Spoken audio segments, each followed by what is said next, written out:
Nilambur branch ഡയറക്ടറും motivational സ്പീക്കറുമായ Basheer sir.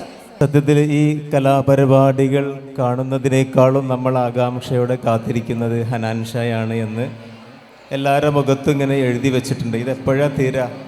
ഒരേ പാട്ടുകൾ, ഒരേ സ്റ്റെപ്പ് കുറേ കണ്ട് മടുത്തിരിക്കുകയാണ്. ഇനി ആ ചങ്ങായി ഒന്ന് വന്നാൽ കണ്ടിട്ട് പോകുകയെന്ന് വിചാരിച്ചിട്ട് ചില ആൾക്കാർ ഒരു കാലൊക്കെ പുറത്ത് കിട്ടുകൊണ്ടേ ഇരിക്കണത്, ഒന്ന് പോകുകയെന്ന് വെച്ചിട്ടല്ലേ. ഒരു മോട്ടിവേഷൻ നൽകേണ്ട സദസ്സല്ല ഇത്. കാരണം എൻ്റെ പ്രിയപ്പെട്ട ചക്കന്മാർ ഇവിടെ ഉണ്ട്, ചാടി കുഴങ്ങി ഉയർത്തിരിക്കുന്നുണ്ട്. ഈ ഭാഗത്ത് കുട്ടികളുണ്ട്, ഞങ്ങൾ അഡ്മിൻസ് ഉണ്ട്, എല്ലാ രക്ഷിതാക്കളുമുണ്ട്. മോട്ടിവേഷന് പറ്റിയ ഒരു സമയമല്ല ഈ സമയം. പക്ഷെ ഒരു കാര്യം മാത്രം പറഞ്ഞിട്ട് ഞാൻ അവസാനിപ്പിക്കാം. ഒരിക്കൽ ഹിറ്റ്ലറുടെ ഭരണകാലത്ത് സംഭവിച്ചൊരു സംഭവമാണ്. ഒരു അമ്മ തൻ്റെ കുട്ടികൾക്ക് ഇങ്ങനെ ഭക്ഷണം കൊടുക്കുന്ന സമയത്ത് രണ്ട് പിഞ്ചു കുട്ടികൾ ഓടി വന്ന് ഈ വീടിൻ്റെ വാതിൽ മുട്ടി. നോക്കുമ്പോൾ ഈ രണ്ട് കുട്ടികളാകെ വിശന്ന് എല്ലും തോലുമായ കുട്ടികളാണ്. അങ്ങനെ ആ അമ്മ ആ കുട്ടികളെ തൻ്റെ കുട്ടികളുടെ കൂടെ ഇരുത്തിയിട്ട് ഭക്ഷണം കൊടുക്കുകയാണ്. ഭക്ഷണം ഊട്ടി കുറച്ചു കഴിഞ്ഞപ്പോഴാണ് ഈ വന്നത് ജൂതക്കുട്ടികളാണ്, ജൂതന്മാരെ കുട്ടികളാണ് എന്നറിഞ്ഞപ്പോൾ തോക്കെടുത്തിട്ട് ആ അമ്മ രണ്ട് കുട്ടികളെയും വെടിവെച്ച് കൊന്നു എന്നാണ് പറയുന്നത്. ഇതിൻ്റെ ഒരു വശം ഹെയ്റ്റ് എന്നാണ്, വെറുപ്പ്. മനുഷ്യന്മാരെ മനസ്സിൽ വെറുപ്പ് കടന്നുകൂടിയാൽ സ്നേഹം അവിടെ മരിച്ചു പോവുകയും മനുഷ്യന്മാരെ മൃഗങ്ങളായിട്ട് മാറുകയും ചെയ്യുന്ന പറയപ്പെടുന്നത്. നമ്മുടെ ഇന്ത്യ രാജ്യത്ത് 2.5 ലക്ഷം വാട്സാപ്പ് ഗ്രൂപ്പുകളുണ്ട്. 2.5 ലക്ഷം വാട്സാപ്പ് ഗ്രൂപ്പുകൾ എന്തിനാണെന്നറിയോ? വെറുപ്പ് പ്രചരിപ്പിക്കാൻ വേണ്ടിയിട്ട്. വെറുപ്പ് പ്രചരിപ്പിക്കാൻ. ജാതിക്കും ദേശത്തിനും ഭാഷയ്ക്കും വർണ്ണത്തിനും എല്ലാത്തിനും അതീതമായി മനുഷ്യന് വേണ്ടത് മനുഷ്യത്വമാണ് എന്ന് തിരിച്ചറിവ് മനുഷ്യന്മാരെ മനസ്സിൽ വെറുപ്പുണ്ടാകാൻ പറയും. ഒരു ക്ലാസ്സിൽ 15 കുട്ടികളുണ്ട്. ഈ 15 കുട്ടികളുള്ള ഈ ക്ലാസ്സിൽ അധ്യാപകൻ പറഞ്ഞു, നിങ്ങൾക്ക് ആർക്കെങ്കിലും നിങ്ങളുടെ ക്ലാസ്സിൽ ഏതെങ്കിലും കുട്ടിയോട് വെറുപ്പുണ്ടെങ്കിൽ അവൻ്റെ പേരൊന്ന് എഴുതാൻ പറഞ്ഞു. ഞാൻ നോക്കൂല, എഴുതിക്കോ എന്ന് പറഞ്ഞു. അതിൽ ഒരു കുട്ടി 14 കുട്ടികളുടെ പേര് എഴുതി. പക്ഷെ ബാക്കിയുള്ള 14 കുട്ടികളും ആ ഒരു കുട്ടിയുടെ പേരാണ് എഴുതി വെച്ചത്. എന്ന് പറഞ്ഞാൽ നമ്മളെ ആരെങ്കിലും വെറുക്കുന്നുണ്ടെങ്കിൽ ആ വെറുപ്പിന് കാരണമായി എന്തോ ഒരു സ്വഭാവം നമുക്കുണ്ടാവും. നിങ്ങൾക്കറിയോ, ഞാൻ എൻ്റെ പ്രിയപ്പെട്ട രക്ഷിതാക്കളോട് സങ്കടത്തോടെ പറയട്ടെ. ഒരിക്കൽ എനിക്കൊരു ഉമ്മ വിളിച്ചു. +1 ക്ലാസ്സിലെ ഒരു ഉമ്മ എന്നെ വിളിച്ചിട്ട് പറയാണ്, സാർ ഒന്ന് പറയണം, ഉപ്പ ചെക്കന് ഫോണും കൊടുക്കുന്നു ബൈക്കും കൊടുക്കുന്നു. ഞാൻ പറഞ്ഞു, ഫോണ് കൊടുത്താൽ കുഴപ്പമില്ല, ലൈസൻസ് ഉണ്ടോ? ലൈസൻസ് ഇല്ല സാറേ.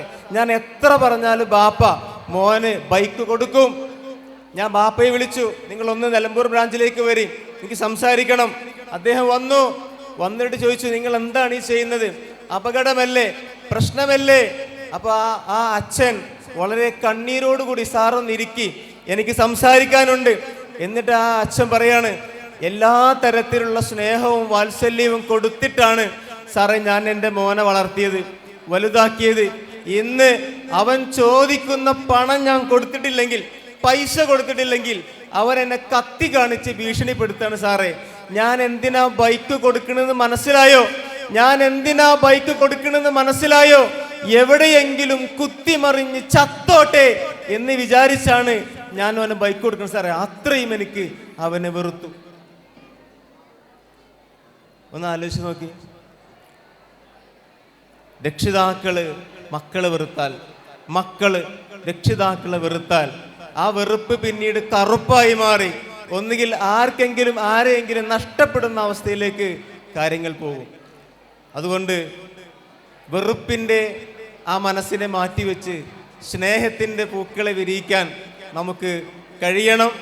ഒരിക്കൽ പ്രവാചകന്റെ സദസ്സിലേക്ക് ഒരു മനുഷ്യൻ കടന്നു വരികയാണ്. പ്രവാചകൻ പറയാണ്, സ്വർഗം ഉറപ്പാക്കിയ ഒരു മനുഷ്യൻ ഇപ്പോഴിങ്ങോട്ട് കടന്നു വരും. അപ്പോൾ ഒരു സാധാരണക്കാരനായ മനുഷ്യൻ ചെരുപ്പൊക്കെ ഇങ്ങനെ തൊക്കിൽ വെച്ചിട്ട് ഇങ്ങനെ നടന്നു വരുന്നു. ആളുകൾക്ക് അത്ഭുതം, അയാളാണോ? പിറ്റേ ദിവസവും പ്രവാചകൻ പറഞ്ഞു, ഇന്നും സ്വർഗം ഉറപ്പാക്കിയ ഒരു മനുഷ്യൻ ഇപ്പോഴിങ്ങോട്ട് വരും. ഇന്നലെ വന്ന അതേ മനുഷ്യനാണ്. അദ്ദേഹത്തെക്കുറിച്ച് പഠിച്ചു നോക്കുമ്പോൾ എല്ലാവരും ചെയ്യുന്ന കാര്യങ്ങൾ തന്നെയാണ് അദ്ദേഹം ചെയ്യുന്നത്. പക്ഷെ ഒരു വ്യത്യാസമുണ്ടായിരുന്നു. രാത്രി കിടക്കാൻ നേരത്ത് മനസ്സിൻ്റെ കോണിൽ ആരോടും എവിടെയും ഒരല്പം പോലും വെറുപ്പില്ല, സങ്കടമില്ല, പ്രയാസമില്ല എന്ന് ഉറപ്പുവരുത്തിയിട്ടാണ് ഞാൻ കിടന്നുറങ്ങാറുള്ളത്. ഒരുപക്ഷെ അതായിരിക്കാം എൻ്റെ സ്വർഗപ്രവേശനത്തിന് അർഹനാക്കിയത്. ഞാൻ പറയുന്നത് നമ്മുടെ രാജ്യം ഞാനിപ്പോൾ ഇങ്ങനെ നോക്കുമ്പോൾ നമുക്കിടയിൽ LDF ഉണ്ട്, UDF ഉണ്ട്, മുസ്ലിം ലീഗ് ഉണ്ട്, BJP ഉണ്ട്, മതമുള്ളവനുണ്ട്, മതമില്ലാത്തവനുണ്ട്, ക്രിസ്ത്യാനിയുണ്ട്, മുസൽമാനുണ്ട്, ഹിന്ദുവുണ്ട്. പക്ഷേ ഈ ഇരുത്തത്തിൽ നമ്മൾ ഈ സ്റ്റേജിലേക്ക് ഇങ്ങനെ നോക്കുമ്പോൾ അവിടെ കാണുന്നത് കലയാണ്. കല, ആ കലക്ക് ജാതിയില്ല, മതമില്ല, ദേശമില്ല, രാഷ്ട്രമില്ല, ഭാഷയില്ല. കലയെ കലയായി കാണാൻ നമുക്ക് കഴിയുമ്പോഴാണ് നമ്മൾ മനുഷ്യരാവുന്നത്. വിക്ടറി ഡേ എന്ന ഈ ഒരു പ്രോഗ്രാം നമ്മൾ സംഘടിപ്പിക്കുമ്പോൾ അതിൻ്റെ ഒരു ഉദ്ദേശം കൂടി അതാണ്. എന്ന് പറഞ്ഞാൽ എല്ലാത്തിനും അതീതമായി ഒന്നിച്ചിരിക്കാനും സ്നേഹം പങ്കിടാനും മക്കളുടെ കലാപരമായ വൈഭവങ്ങൾ കണ്ട് ആസ്വദിക്കാനും ഒരവസരം നൽകുക. ഇന്ന് ഇവിടെ ഒരുപാട് കുട്ടികളെ നമ്മൾ ആദരിക്കുന്നുണ്ട്. ആദരവ് എന്ന് പറഞ്ഞാൽ എന്താ അറിയോ? ആദരിക്കുമ്പോൾ റെസ്പെക്റ്റ് കൊടുക്കുമ്പോഴാണ് മനുഷ്യനായിട്ട് മാറുന്നത്. ആ ആദരവാണ് നിങ്ങളുടെ മക്കൾ ഇവിടെ ഏറ്റുവാങ്ങുന്നത്. ആ അർത്ഥത്തിൽ നമുക്ക് ഏറ്റവും നല്ല മനുഷ്യരായിട്ട് ഞാൻ ചോദിക്കട്ടെ, ഇപ്പം അങ്ങോട്ട് ചോദിക്കട്ടെ, നമ്മൾ ഹോസ്പിറ്റലിൽ പോകുമ്പോഴേ പ്രാർത്ഥിക്കും നല്ല ഡോക്ടറായ മതിയായിരുന്നു. ആരാ നല്ല ഡോക്ടർ? ചൊറുക്കൽ ഡോക്ടറാ ആണോ? അല്ല, മനുഷ്യത്വമുള്ള ഡോക്ടറാണ് ഇല്ലേ? ഞാൻ എൻ്റെ കുട്ടിയെ സ്കൂളിൽ ചേർക്കാൻ പോകുമ്പോൾ മൗസുമാഷെ ഡോക്ടറെ സ്കൂളിലേക്ക് ചേർക്കാൻ പോകുമ്പോൾ ഞാൻ പ്രാർത്ഥിക്കും അതുകൊണ്ട് നല്ല അധ്യാപകനായാമായിരുന്നു. ആരാ നല്ല അധ്യാപകൻ? ചൊറുക്കുള്ള അധ്യാപകനാ? അല്ല, മനുഷ്യത്വമുള്ള അധ്യാപകനാണ്. നിങ്ങൾക്കറിയോ, വയനാട്ടിൽ നിന്നും കാണാതാകുന്ന ആദിവാസി ചെറുപ്പക്കാരുടെ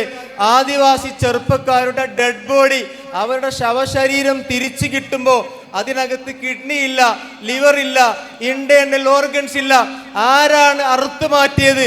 ഒരു ഡോക്ടറാണ്. ഡോക്ടർക്ക് വിവരമില്ലാഞ്ഞിട്ടാണോ? വിവരമില്ലാഞ്ഞിട്ടാണോ? വിവരമുണ്ട്, മനുഷ്യത്വമില്ല. അതുകൊണ്ട് വൈലോപ്പിള്ളിയുടെ ഒരു വരി കവിത പറഞ്ഞുകൊണ്ട് ഞാൻ എൻ്റെ വാക്കുകൾ അവസാനിപ്പിക്കുന്നു. ജാതിക്കും ദേശത്തിനും ഭാഷയ്ക്കും വർണ്ണത്തിനും മറ്റെല്ലാത്തിനും സംഘടനകൾക്കും ഒക്കെ അതീതമായി മനുഷ്യനെ മനുഷ്യനായി കാണാൻ നമുക്ക് കഴിയുമ്പോഴാണ് മനുഷ്യത്വം എന്ന പദം പരിപൂർണമാവുന്നത് എന്ന് ഉറപ്പിച്ചുകൊണ്ട് ഞാൻ അവസാനിപ്പിക്കുന്നു. വൈലോപ്പിള്ളിയുടെ രണ്ടു വരി ഇങ്ങനെയാണ്: മകനെ, നീ മാന്യനാകാതിന്നു മനുഷ്യനായി മാറൂ.